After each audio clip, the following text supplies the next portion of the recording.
Fala galera, bem-vindos a mais um vídeo do canal Conduta EDC. Meu nome é Gilson e hoje eu tô fazendo um vídeo aqui pra vocês que é um vídeo de perguntas e respostas que eu deixei lá no meu Instagram. Quem não segue, Instagram @Conduta EDC. Ontem lancei uma caixinha de perguntas onde era para vocês deixarem lá perguntas sobre vários temas: EDC, ferramentaria, comportamento, estilo de vida, copo Stanley, enfim, sobre o que vocês quisessem me perguntar aí. Então vamos lá, eu vou começar a ler as perguntas aqui que o pessoal me mandou e eu já vou começar pela pancada logo de cara, tema polêmico. Eu vejo que é um tema bastante polêmico entre a galera aí do EDC. Quem mandou foi o Gustavo Silva 0301. Então vamos lá, Gustavo, a pergunta dele foi: o que eu acho de caneta para defesa pessoal? Então vamos lá, galera, vamos imaginar o seguinte: caneta para defesa pessoal, tá? Caneta ou objetos adaptados, seja aí quem me acompanha sabe que eu tenho um lápis aí em Massaranduba do Renan, que é um lápis com a ponta de G10, assim como tem também do Seskine, a caneta com ponta de titânio.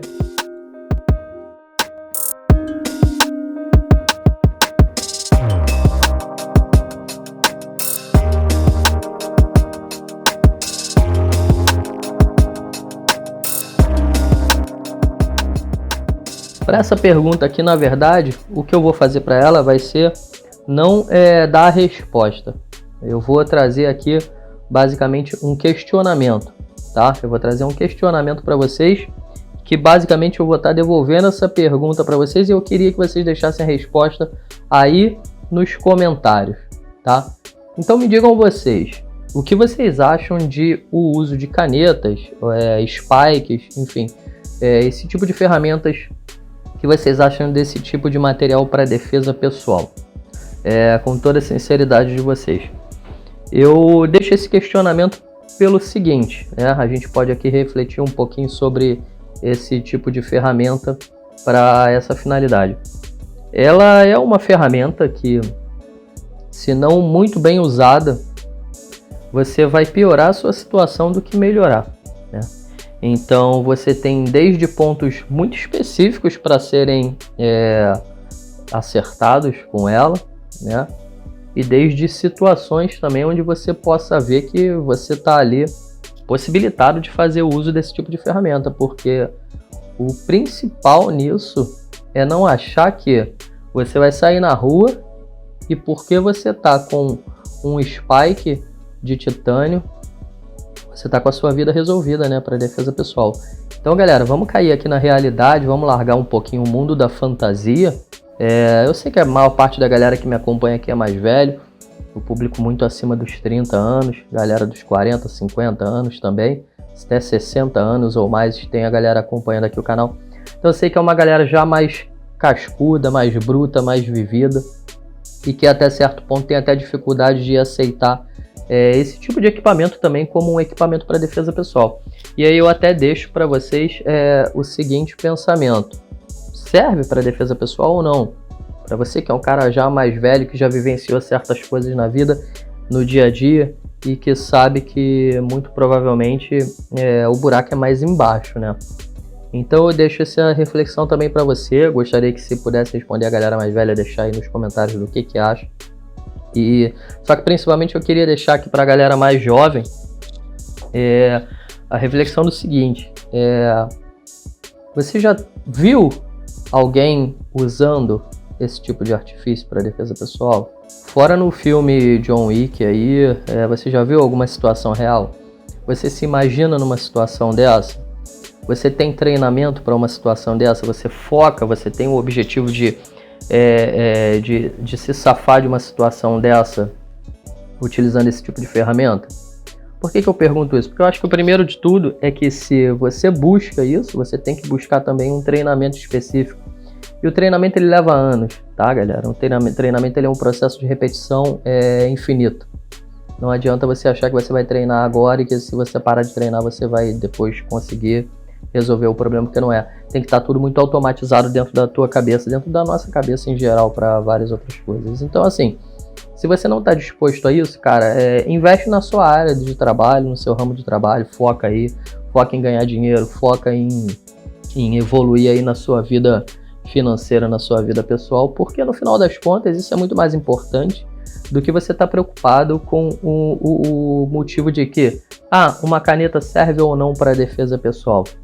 Então, assim, acho que está muito mais importante hoje você pensar se você está andando pelos lugares certos do que você pensar se eu precisar de uma caneta, ela vai me servir para defesa pessoal. Pô, cara, se você quer isso, se você quer esse tipo de treinamento, existe. Vocês sabem aí, o Diego é meu amigo pessoal.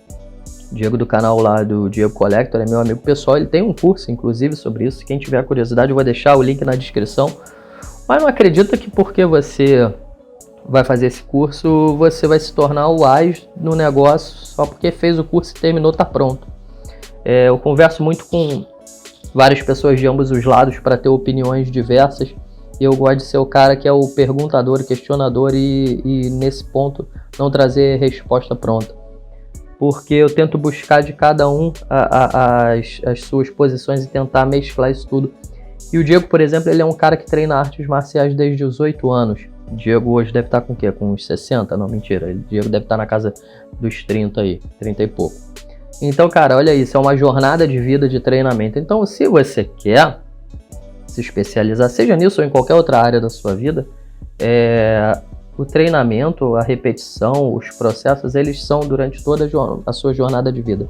Então não acredite que isso vai ser uma coisa rápida. E bom, vamos lá para a segunda pergunta. Essa daqui quem mandou foi meu parceiro, amigo aí lá de São Paulo, Flávio Graná. Flavão, grande abraço. Ele botou assim: equipamento bom de marca bosta e equipamento bosta de marca boa. Isso é uma coisa que a gente sempre pensa muito, né? Poxa, tem marca boa aí fazendo equipamento que nada a ver. Já falei para vocês, tem inclusive um vídeo aqui no canal que vale para exemplificar muito bem essa pergunta do Flávio, tá? É um vídeo que tá aí, eu vou deixar aí na descrição também, ou aqui nos cards, que é um vídeo onde eu falo sobre o Letterman, o One Hand Tool, ou um Letterman normal, né?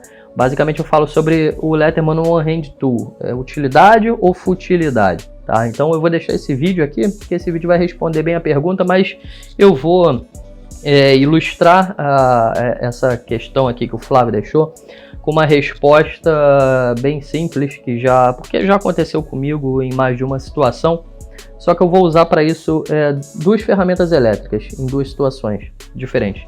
Eu estive na casa de um amigo, estava em obra e tal, e a gente estava montando uma mesa de obra mesmo. Ele tinha um compensado, uns caibros lá, e a gente ia montar uma mesa para ele guardar algumas coisas em cima, apoiar ferramentas e tudo mais.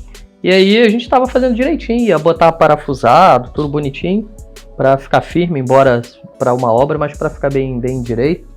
E aí precisava de uma furadeira, eu não levei nada de material meu, já que eu estava numa obra, eu imaginei que todos os materiais fossem ter lá. Ele pegou a furadeira dele. Ele trouxe, era uma Karcher, se eu não me engano, coisa do tipo. Beleza, botei a broca lá, apertei o mandril e comecei a furar para fazer o furo guia lá para o parafuso. Simplesmente o mandril não segurava a broca de jeito nenhum.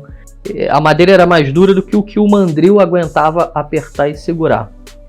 Então, vocês já tirem aí uma situação. Uma outra situação foi que eu numa situação de necessidade, até com meu pai, a gente basicamente a gente, mas era mais ele, eu estava ali só de ajudante mesmo, como na maioria das vezes eu tô, o profissional aqui é o meu pai, não sou eu deixo sempre muito bem claro pra galera. A gente estava montando um telhado e a gente precisou de um traçador. Na hora, a gente correu atrás rápido para pegamos qualquer um, pegamos um Black & Decker, eu nem sei se fabrica mais traçador da Black & Decker. Para quem não sabe o que é traçador, é como se fosse uma Makita, só que grandona.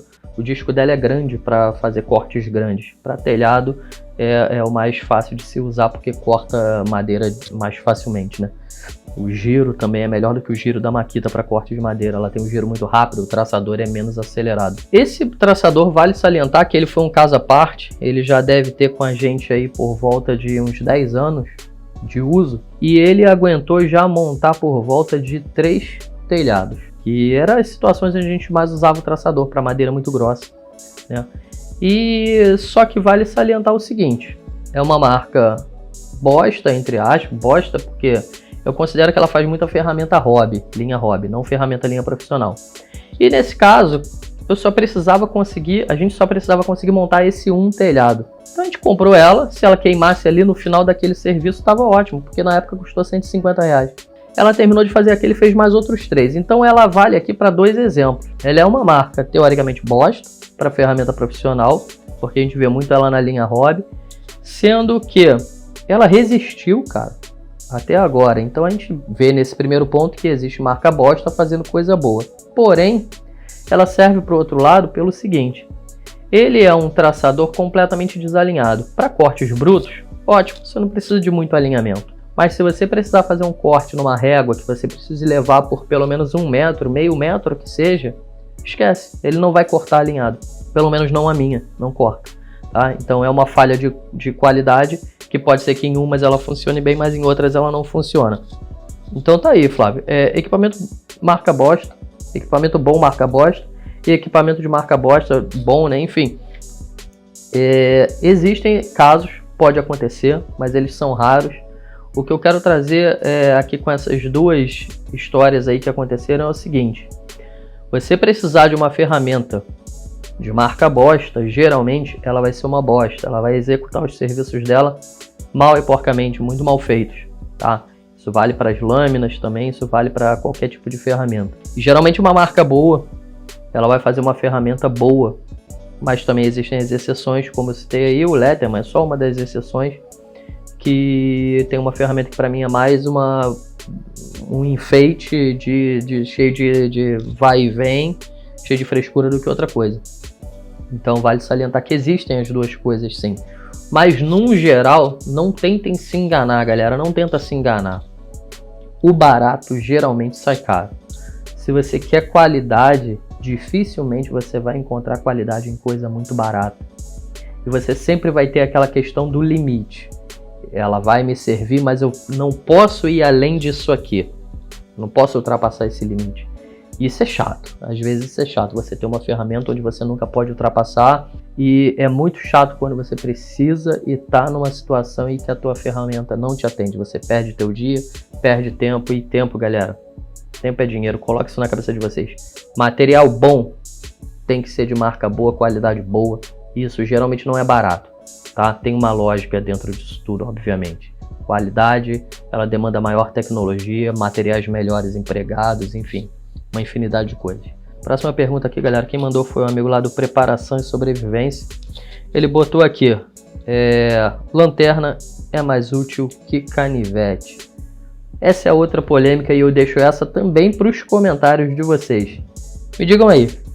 E digam vocês, lanterna é mais útil que canivete? Qual dos 2 você usa mais? Eu chego a certo ponto de dizer para vocês que já teve momentos em que eu utilizei muito mais a minha lanterna, ou seja, tive que demandar maior investimento para a lanterna do que para um canivete, tá? Mas isso são situações que elas parecem que mudam com o tempo. Então hoje eu já estou mais na utilidade do canivete. Nos últimos tempos parece que me ocorreram situações onde o canivete me foi mais ou seja, eu utilizei ele mais vezes. Mas já teve situações em que a lanterna eu passei um bom tempo usando, caraca, toda hora parecia que eu estava precisando da lanterna. E aí eu deixo a pergunta para vocês: lanterna é mais útil que canivete? Próxima pergunta também é do amigo aqui do Preparação e Sobrevivência e ela é boa de responder porque essa é rapidinha, é mole aqui. Claro, na minha opinião, tá, galera? Se vocês tiverem outros canais para indicar, deixem aí nos comentários. Ele perguntou: melhor canal gringo de EDC? Eu vou citar 2, tá? 2 que eu gosto muito. Um é o Best Damn EDC, acho que vocês conhecem aí. Finalizando, o outro canal que eu gosto muito é o Jeremy Sears, eu não sei como é que se pronuncia, eu vou deixar aí na descrição os 2 canais, para caso você não conheça, vocês queiram conhecer, enfim, vou deixar aí. Antepenúltima pergunta, galera, essa daqui quem mandou foi o Josélio da Silva. Controle emocional no EDC. Quando o EDC passa a ficar aí mais uma coisa psicótica do que outra coisa, né? A gente vê isso muito acontecer, tá, galera?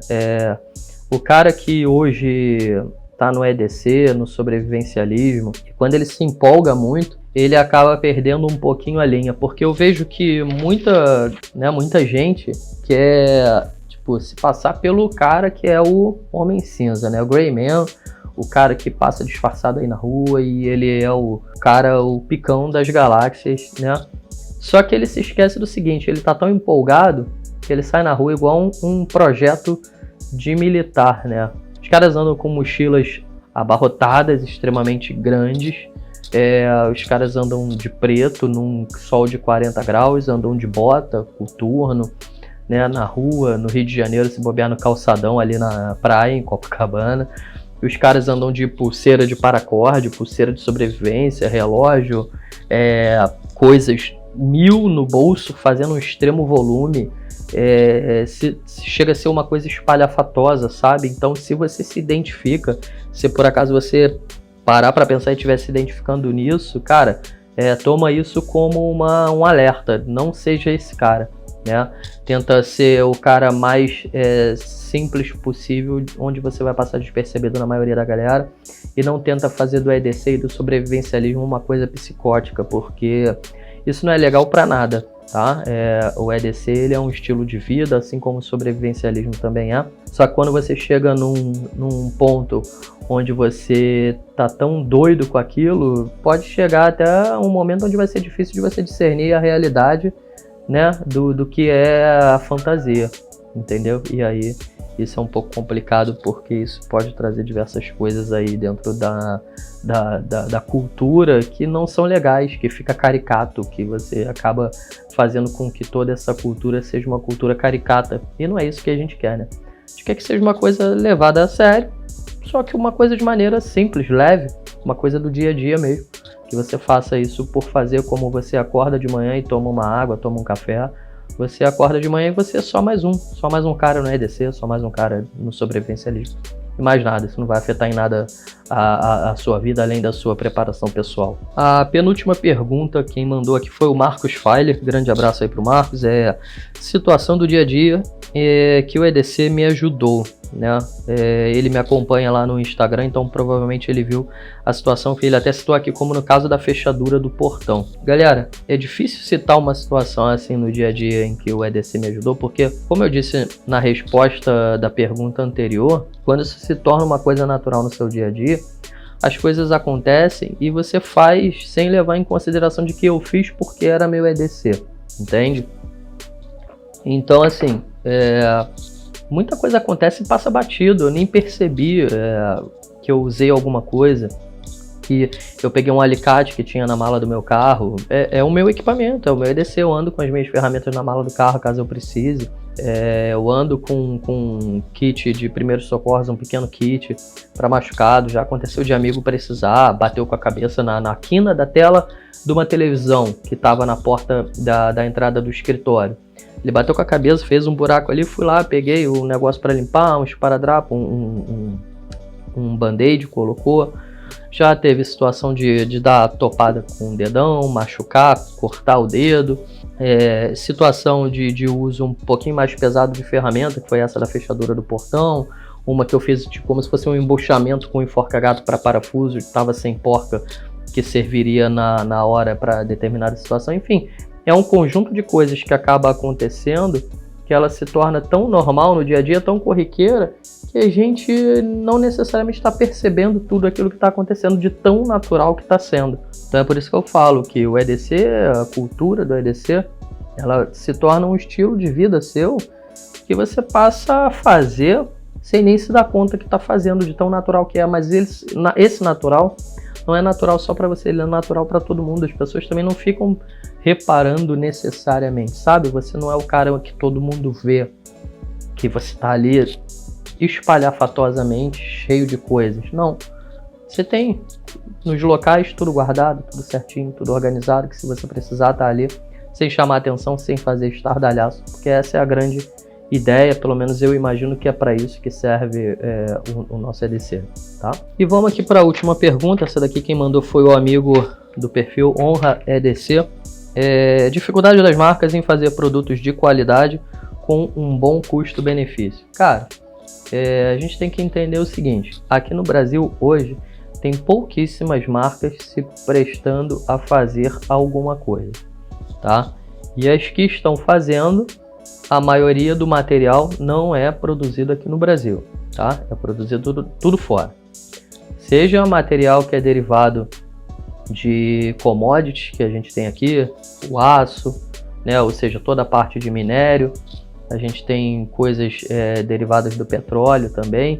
Aí o cara vai falar, pô, mas a gente tem aqui aço à beça, a gente também tem petróleo aqui no Brasil, como é que não é feito aqui? Não, galera, não é feito aqui. A gente tem essa matéria-prima de forma bruta, tá? Mas a gente não otimiza ela, a gente não faz ela ficar de forma utilizável para toda a linha de produção, né? Principalmente a gente vê aí coisas como derivados do petróleo, né? Materiais plásticos, materiais que são injetáveis e tudo mais. Isso, muita coisa ele parte daqui do Brasil para ser otimizado fora e volta para cá. Então, assim, galera, vamos pensar do ponto de vista até de maneira mais inteligente um pouquinho e entendendo que, novamente, eu volto lá, talvez na pergunta do Flávio, né? Equipamento bosta, marca boa, né? Equipamento bom, marca bosta. Cara, não tem jeito. Aqui a questão da pergunta dele, ó, marcas em fazer produtos de qualidade bom, com bom custo-benefício. A gente tem que pensar que a matéria-prima utilizada para fazer esses equipamentos que a gente gosta são matérias-primas de produção aí mundial, né, cara? De larga escala. Então não é um produto que é produzido só aqui no Brasil. Então, uma vez que você entende isso, que a matéria-prima, o plástico, sei lá, ou a fibra para produzir aquelas talas em G10, o material para produzir o aço, o material para produzir os parafusos, as ligas, cara, isso não necessariamente é produzido aqui no Brasil.